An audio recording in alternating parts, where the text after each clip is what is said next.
La plupart des membres de la nation s'estimaient assez bons pour être le peuple de Dieu. Le Seigneur leur a donc donné les 10 commandements, premièrement d'une forte voix du haut du mont Sinaï, puis sur 2 tablettes de pierre. Lisons les 10 commandements. Numéro 1. Tu n'auras pas d'autre Dieu que moi. Numéro 2. Tu n'adoreras pas d'idole. Je suis le Seigneur ton Dieu. Numéro 3. Tu ne blasphémeras pas le nom de l'Éternel. Numéro 4.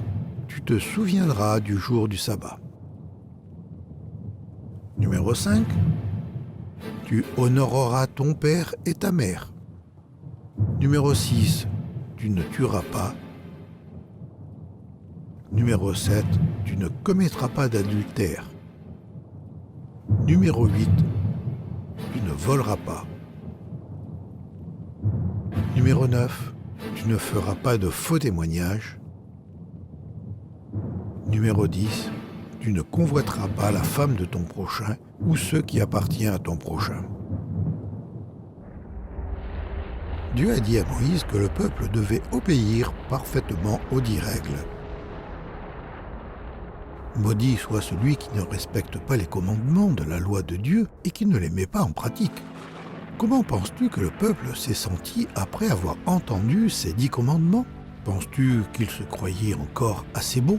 Et qu'en est-il de toi? Penses-tu que tu sois assez bon pour vivre dans le royaume de Dieu? Relis la règle numéro 1.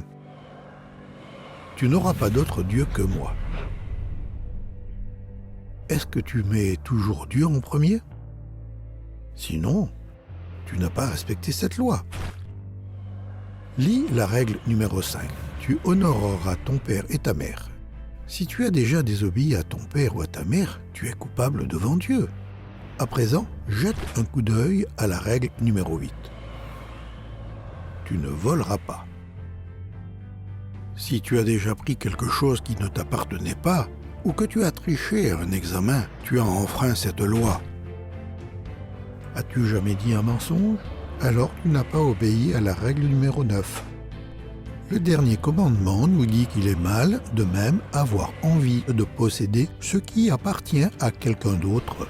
Dieu voit le péché dans notre cœur. Combien de péchés a-t-il fallu pour ruiner la relation qu'avaient Adam et Ève avec Dieu? Un seul. La norme parfaite de Dieu n'avait pas changé. Car si quelqu'un pêche contre un seul commandement de la loi, tout en observant les autres, il se rend coupable à l'égard de tous. Dieu est saint et ne peut laisser le péché impuni. Voudrais-tu être dans la même pièce qu'un cochon mort en voie de décomposition? Notre péché répugne Dieu de la même manière. Tout comme mettre du parfum sur la carcasse puante ne pourrait purifier la pièce, de même aucune quantité d'efforts religieux ne peut purifier notre cœur. Comme un miroir qui me montre la saleté sur mon visage, la loi de Dieu me montre le péché dans mon cœur. Tout comme le miroir ne peut nettoyer mon visage, de même, les 10 commandements ne peuvent purifier mon cœur. Car personne ne sera reconnu juste aux yeux de Dieu pour avoir obéi en tout à la loi. La loi permet seulement de prendre connaissance du péché. Peu importe le niveau de bonté que nous croyons avoir atteint, nous ne sommes pas assez bons pour vivre avec Dieu au ciel. Nous avons besoin d'un sauveur.